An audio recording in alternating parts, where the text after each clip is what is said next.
Everybody, welcome to part 2 of this drum riser build I'm doing for my drummer. In part 3 I'm going to cover the other parts of this particular riser that I'm building, which are actually down the hall behind me right now. But this is the actual 5x5 foot box that I built out of the 2x3s. What's going to go inside of this box is in the interior here.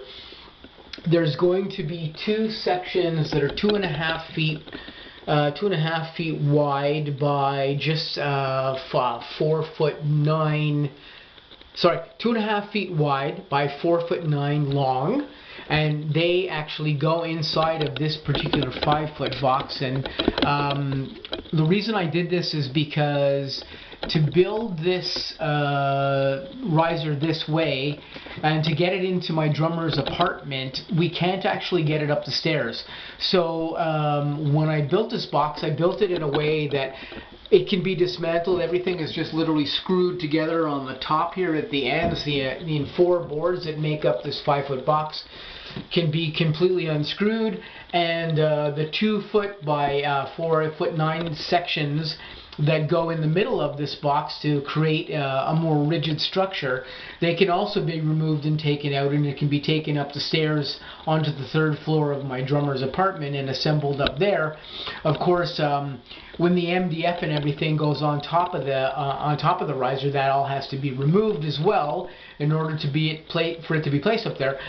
But once I end up doing all of this work, I'll show you step by step what I'm doing with putting the MDF down on the platform itself, and everything to do with how I'm building the feet and everything of that nature. I just wanted to show you the actual 5-foot box that is the main frame that all the other stuff goes in here in part 2.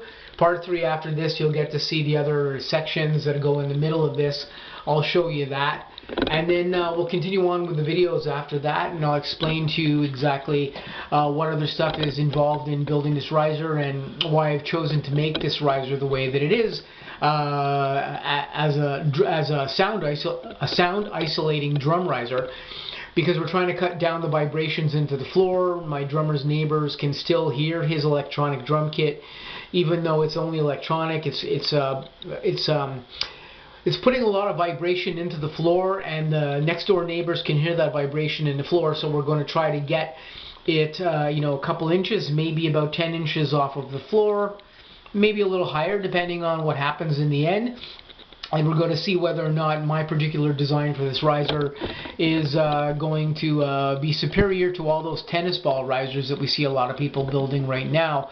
I think that my design might actually work a little bit better than those risers that are being built, but in the end we're going to see what happens here. So if you guys are interested in this, please stay tuned. You'll see the upcoming other videos that I do on the build for this riser, and we'll see it as we go. And as we get to the end and we set it all up and see what happens, we'll do some tests, and we'll see if it indeed does present a better example of a drum riser than those tennis ball risers that we're seeing people build. I think in the end it will actually isolate the sound better than those risers, because my design has much less contact points, which I'll talk a little bit about in some other videos.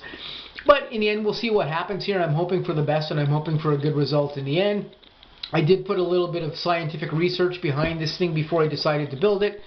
And like I've explained in my other videos, I do have a background in sound design and in music production and stuff, so I have a little bit of knowledge in that as well too. But in the end, we'll see how it goes. And if you guys are interested, just keep up with me here, and we'll see the evolution of this drum riser and see how it works out in the end.